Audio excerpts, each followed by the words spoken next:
Maria Osmarina da Silva Vaz de Lima, mais conhecida por Marina Silva, é historiadora, professora, ambientalista e política brasileira.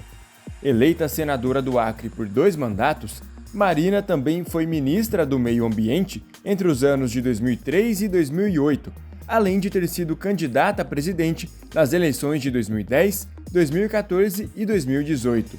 No pleito deste ano, ela irá concorrer a uma cadeira de deputada na Câmara Federal, pelo estado de São Paulo. E em visita a Bauru no último final de semana, ela bateu um papo com a gente sobre a polarização política, meio ambiente, democracia e as demandas do interior do estado. Olha só como foi. Marina Silva, muito obrigado, seja muito bem-vinda, primeiramente aos nossos estúdios aqui na Diário do Brasil TV Prevê, e obrigado, pela disponibilidade. A gente sabe que a agenda de uma liderança nacional como você geralmente deve ser muito corrida, Você vindo a Bauru nesse final de semana, ainda em meio às convenções partidárias, e nos atendendo aqui com a entrevista, a gente é muito agradecido por isso. Seja muito bem-vindo. Eu que agradeço, Bruno, obrigada.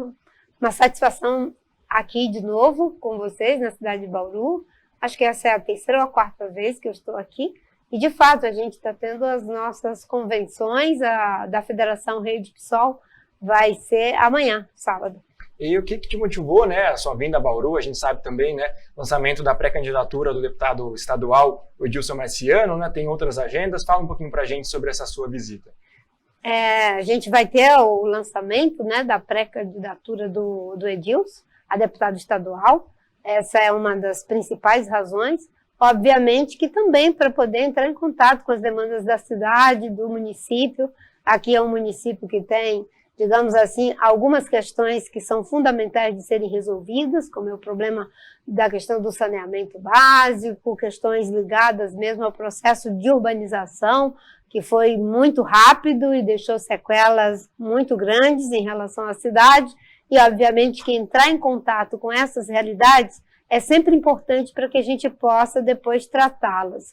Eu sou pré-candidata também a deputada federal e estou aqui fazendo, digamos, essa dobrada com o Edilson. Eu sei que aqui nós já temos a candidatura do Rodrigo Agostinho, e deve ter outras, mas eu falo do Rodrigo porque ele já é deputado federal, um jovem brilhante, de certa forma eu acho que São Paulo pode ter uma boa bancada no Congresso Nacional para que a gente possa enfrentar os graves problemas que estamos vivendo, de desemprego, problemas ligados ao meio ambiente e problemas ligados, enfim, às questões sociais. Nós temos hoje no Brasil cerca de 33 milhões de brasileiros, Bruno, que estão vivendo com R$1,30 por dia.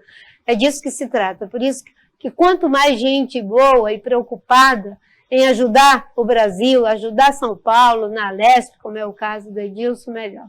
A senhora citou o Rodrigo Agostinho, que é ex-prefeito da cidade, atual deputado federal, também deve ir à reeleição. Ele foi presidente da Comissão de Meio Ambiente da Câmara também, Senhora ex-ministra do Meio Ambiente. Inevitável falar desse tema também. A gente vive um cenário onde os índices do desmatamento, das queimadas, nos principais biomas brasileiros, cada vez mais altos, Essa sua candidatura, buscando uma cadeira no Congresso, tem muito a ver com esse debate, ao invés de ocupar, por exemplo, uma chapa a vice do governo estadual, como o Fernando Haddad fez acenos à senhora. O próprio Ciro Gomes, também candidato à presidência do PDT, disse em inúmeras entrevistas que gostaria de tê-la, seria a vice dos sonhos, Então, essa sua vinda para uma disputa no Congresso tem a ver com essa questão do meio ambiente e também, imagino, estruturando a rede de sustentabilidade do seu partido? Acho que tem a ver, sim, com esse contexto. Nós estamos vivendo um processo dramático de desconstrução das políticas públicas. Nós temos essa desconstrução na área de educação, de saúde, de políticas sociais, de desenvolvimento econômico. Na área ambiental talvez seja um dos piores problemas, e poder contribuir com o debate no Congresso Nacional é fundamental, nos juntando àqueles que já estão lá.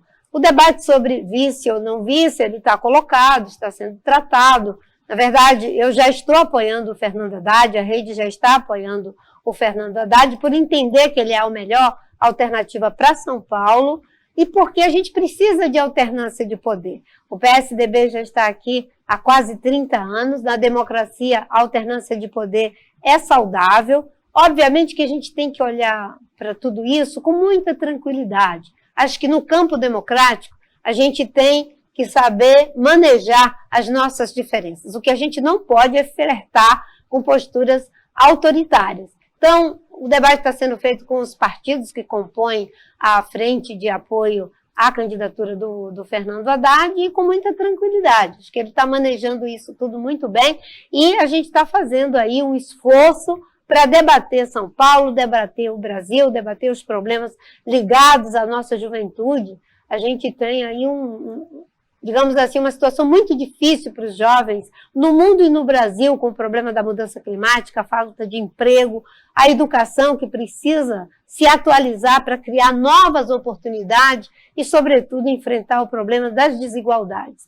Na área ambiental nem se fala, nós temos uma situação de terra arrasada, o aumento do desmatamento, aumento das queimadas, da violência contra os povos indígenas, o que aconteceu agora envolvendo o Dom e o Bruno. Tudo isso precisa ser encarado e, obviamente, que essa é uma responsabilidade dos cidadãos e das cidadãs, na hora de fazer as suas escolhas, né? Escolher aqueles que estão comprometidos em servir, em estar a serviço do país e não daquilo que nos divide, daquilo que só nos separa e daquilo que nos atrapalha. Ainda falando sobre a importância dessas escolhas, né? A gente, quando as eleições vão se aproximando, ainda mais no contexto de polarização como o atual do Brasil, foca-se muito na questão do executivo, né? Sobretudo ali os cargos de presidente e governador. A senhora, né, possivelmente retornando agora para a eleição no legislativo, né? Já participou, já foi senadora.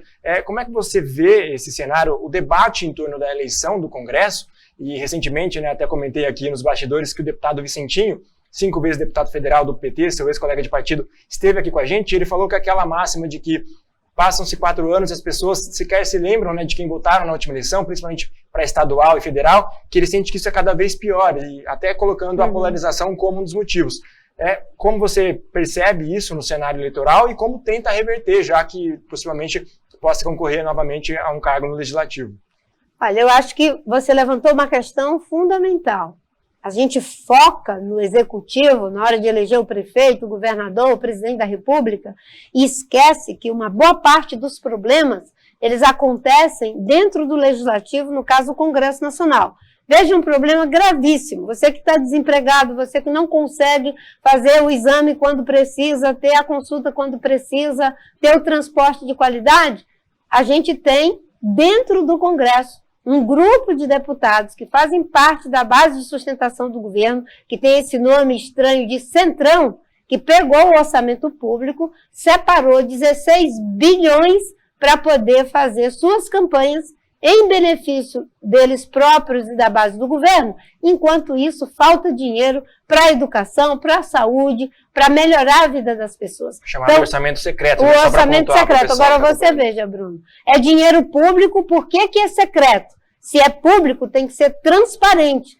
Cada cidadão que paga imposto tem o direito de saber em que esse dinheiro está sendo gasto. Por isso que é fundamental você ficar de olho em quem você vai votar para o legislativo, para o executivo, e que 513 deputados e deputadas trabalhem em benefício da sociedade, que 81 senadores trabalhem em benefício da sociedade. Eu fui senadora por 16 anos e trabalhei muito fortemente para melhorar a vida das pessoas do Brasil inteiro. Eu me lembro que quando a doutora Ruth Cardoso ainda era viva, estava fazendo o programa Amazônia Solidária, eu ajudei muito na ideia desse programa. E em vários momentos a gente trabalhou junto, mesmo sendo governos diferentes ou partidos diferentes. Acho que o Brasil precisa disso, de quem se preocupa com o Brasil. Não é o partido em primeiro lugar, não é a sua eleição em primeiro lugar. É o projeto de nação, é a visão de mundo, é olhar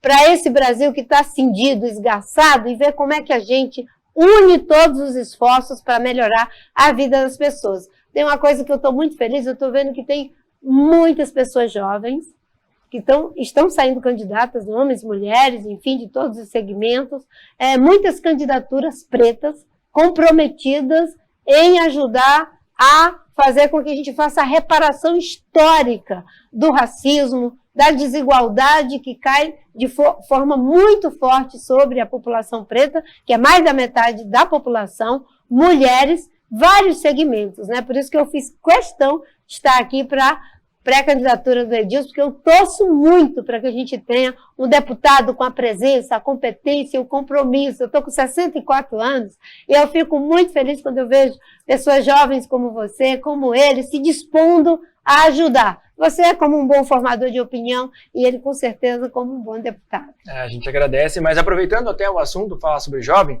um dado recente publicado pelo Datafolha, falando sobre o voto evangélico nessa faixa etária dos 19 anos aos 30 anos de idade. A senhora nunca escondeu, né, professa a fé cristã de matriz protestante, e muito se fala, né, sobre esse voto evangélico, né, principalmente depois da eleição de 2018. E nessa faixa etária de 19 a 30 anos, o dado levantado pela Folha é o seguinte, de que o Jair Bolsonaro de fato lidera o atual presidente com 36%, mas o ex-presidente Lula tem 30%. E com a margem de erro de 3 pontos percentuais, um empate técnico, então, esses dois candidatos.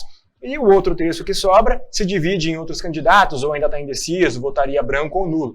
Então, assim, muito se fala sobre o apoio evangélico ao Jair Bolsonaro. Mas as pesquisas mostram também que é um grupo muito heterogêneo, né? E a minha leitura particular, eu não sei se a senhora concorda ou não, de que apesar de professar essa fé, a senhora à esquerda, imagino que sofreu muito preconceito em algum momento em relação a isso, sobretudo durante as campanhas, e à direita muitas críticas por justamente não explorar essa questão durante as eleições.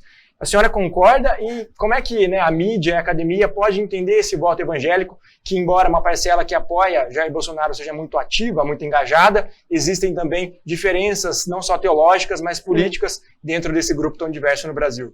Com certeza, acho que você levantou uma questão muito importante. Não se pode tratar o segmento evangélico como se fosse homogêneo. A gente sabe que tem aí uma variação muito grande e você tem um grupo de pessoas que não se dispõe a fazer essa instrumentalização da fé, não é, pela política e nem a instrumentalização da política pela fé. Porque as duas coisas precisam ter, digamos assim, os seus espaços adequados. Eu me converti à fé cristã evangélica em 97. Eu era católica, eu quase fui freira, me converti à fé cristã evangélica, eu sou da Assembleia de Deus. Meu pastor é o pastor Adma Daniel, lá em Brasília, que, enfim, quando eu fui para o congresso, eu passei a congregar com ele, mas eu tenho uma prática interdenominacional, né? Minha família também é de Santos, a família do meu marido, né, de Santos, e quando eu estou aqui, eu vou às vezes na Batista, eu vou na Presbiteriana, porque o importante é Jesus. Mas eu sempre procuro, Bruno, separar essa história de misturar a fé e a política, ainda que a gente mantenha os princípios, a nossa forma de vir. E uma questão fundamental que a Reforma Protestante fez foi separar o Estado da Igreja. Isso foi uma conquista muito grande. Quando eu vejo as pessoas querendo fazer de novo essa confusão, isso é um prejuízo para quem crê, um prejuízo para quem não crê, é prejuízo para as religiões e para o próprio Estado. E por isso que você tem que olhar para os segmentos que professam fé como cidadãos. Né? Você vai ter os cidadãos católicos, os cidadãos e as cidadãs que são evangélicas, ou que são espíritas, ou que são judeus, ou que são de religiões de matriz africana. E não buscar essa instrumentalização. Você não pode ser julgado, e aí eu sempre defendi. Se você comete um erro, você errou, como deputado, não venha dizer que é porque você é evangélico. Mas quando se faz essa confusão, acaba trazendo um peso muito grande de forma injusta para todos. O ideal é que a gente participe da política como cidadãos. Eu sempre digo, não fazer do púlpito um palanque e nem fazer do palanque um púlpito. Porque é muito difícil, às vezes, a gente ver certas coisas, não é, sendo associadas ao cristianismo. O cristianismo não tem nada a ver com violência. Com certeza, Jesus não ia defender que se pusesse uma arma numa marcha para ele. Quem faz uma marcha para Jesus tem que entender que está marchando pela paz, está marchando pela vida, está marchando pelo amor, jamais por alguma coisa que é símbolo de morte. Então, essas instrumentalizações, elas são muito ruins. E não por acaso você disse mesmo. Tem um texto que está com uma parte, um texto que está com outro, um texto que ainda está avaliando, para que a gente não diga, não, está todo mundo numa candidatura. Não, nós somos diferentes e nos posicionamos politicamente, cada um de acordo com a sua consciência. Mudando um pouco de assunto, na verdade, voltando para a questão ambiental, que é uma das suas principais bandeiras, né? A gente está no interior de São Paulo e a gente sabe que o agronegócio é muito forte, né? Historicamente, é um setor que influencia e que também ajuda no desenvolvimento do país, né? Muitas pessoas também, principalmente a esquerda, às vezes tem uma certa fala demonizando o setor, é claro que existem erros, mas também a questão dos trabalhadores rurais é muito importante, né? Como é que a senhora vê esse diálogo do ambientalismo com o setor do agronegócio, sobretudo nesse contexto, né, do interior do estado de São Paulo, já que a senhora mudou, né, o domicílio eleitoral, foi senadora pelo Acre e agora é concorrendo pelo estado de São Paulo?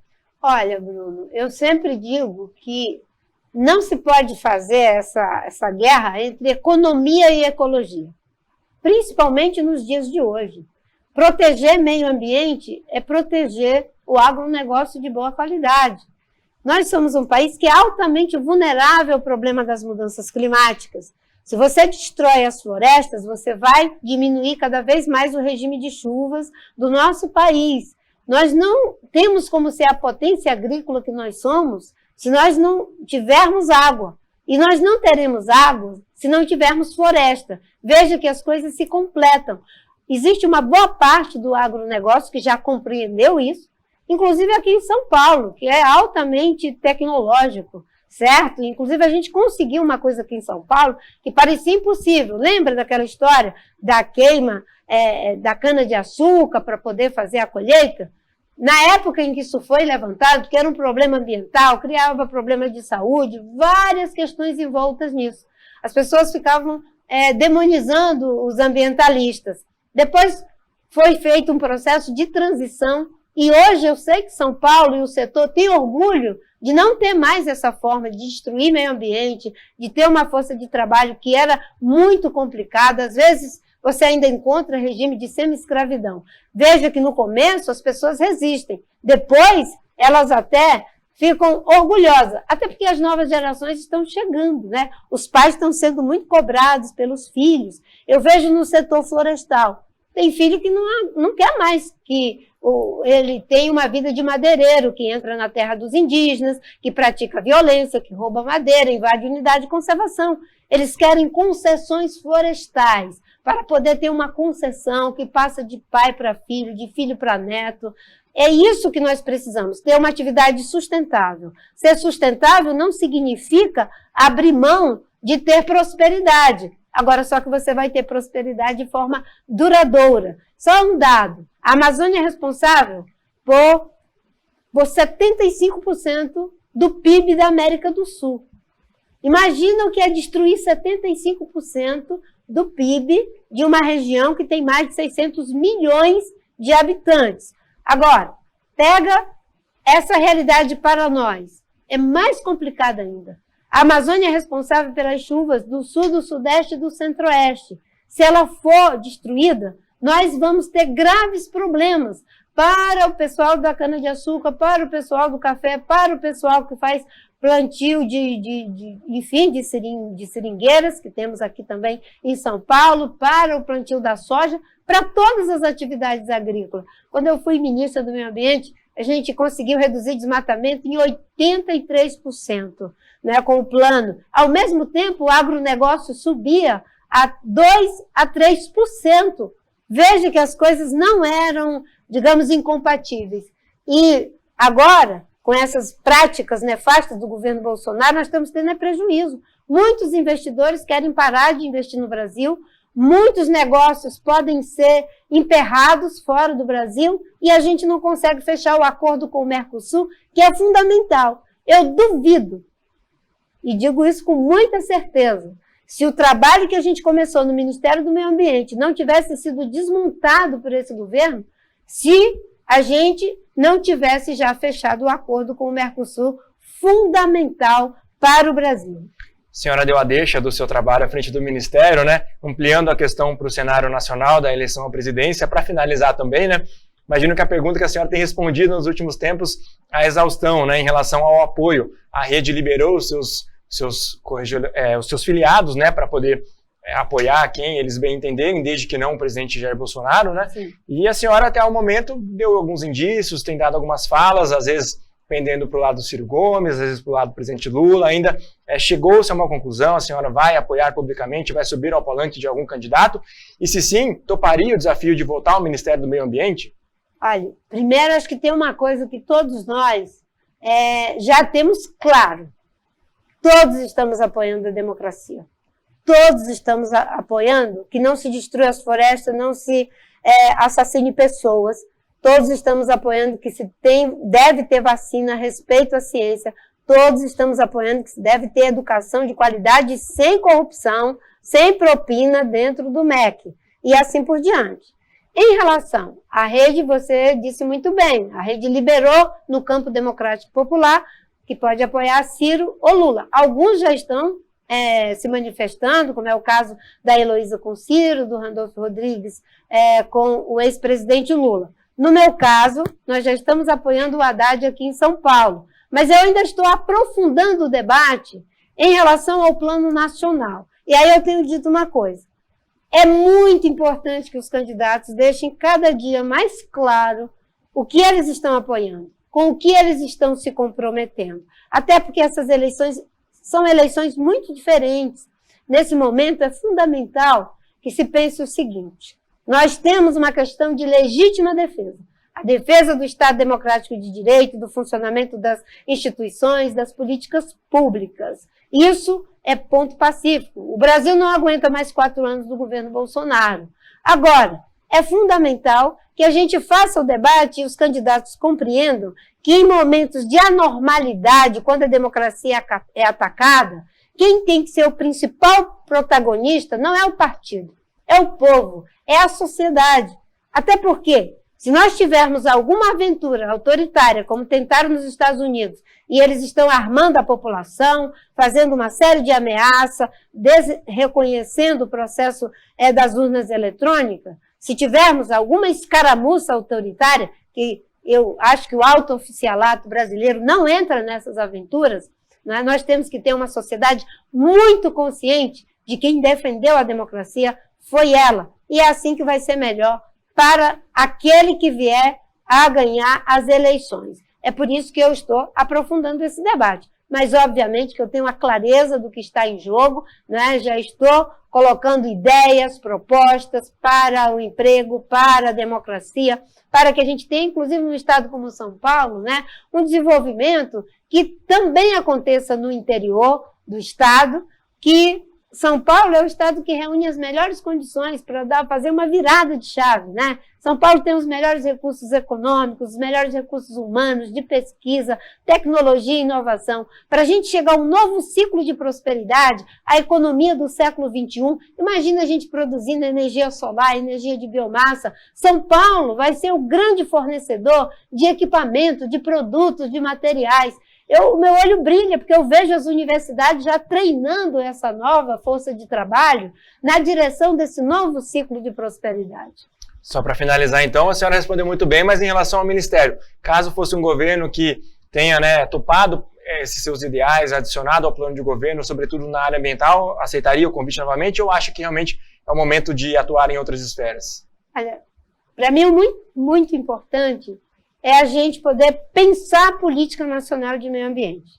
E pensar uma política nacional de meio ambiente que coloque o problema da recuperação econômica com proteção ao meio ambiente e combate às desigualdades. Esse é o grande eixo estratégico.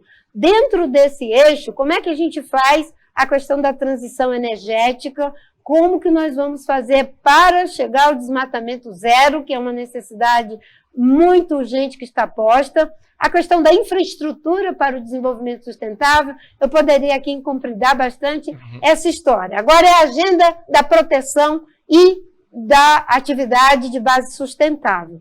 Isso é importante para mim. O Brasil tem excelentes quadros para ser ministro. Infelizmente, não foram os partidos que produziram esses quadros. Eles se formaram na luta social há mais de 40 anos, dentro das universidades, das ONGs, da iniciativa privada, dentro do próprio poder público. E quando eu fui ministro, o que é que eu fiz? Né? Essas pessoas foram me ajudar. Eu quando fui convidada pelo presidente Lula, eu pedi, eu quero autonomia para formar a minha equipe. Lá eu tinha geólogo, eu tinha geógrafo, eu tinha advogados, eu tinha economistas, eu tinha biólogos, todos ambientalistas, tinha engenheiros muito bons da Agência Nacional de Águas. E por isso que a gente conseguiu ter uma política ambiental que é reconhecida no mundo como uma das melhores e que conseguiu evitar lançar na atmosfera 5 bilhões de toneladas de CO2, ser responsável por 1/3 das áreas, 80% das áreas protegidas do mundo. Ou seja, nós temos quadro, o que nós precisamos é ter a política. E eu me somo a esse esforço de que se tenha a política, os quadros, quem serão eles, quem escolhe é o presidente. Bom, com essa deixa, então, a gente aproveita para encerrar, agradece mais uma vez pela participação, pela disponibilidade de nos atender e reforça o convite, né? Caso retorne a Bauru durante a campanha, ou mesmo já eleita, que retorne aos nossos estudos aqui para a gente continuar batendo esse papo tão importante sobre Brasil, meio ambiente, recorte regional também. Muito obrigado, Marina. Obrigada a você, Bruno. Obrigada a todos que nos acompanham.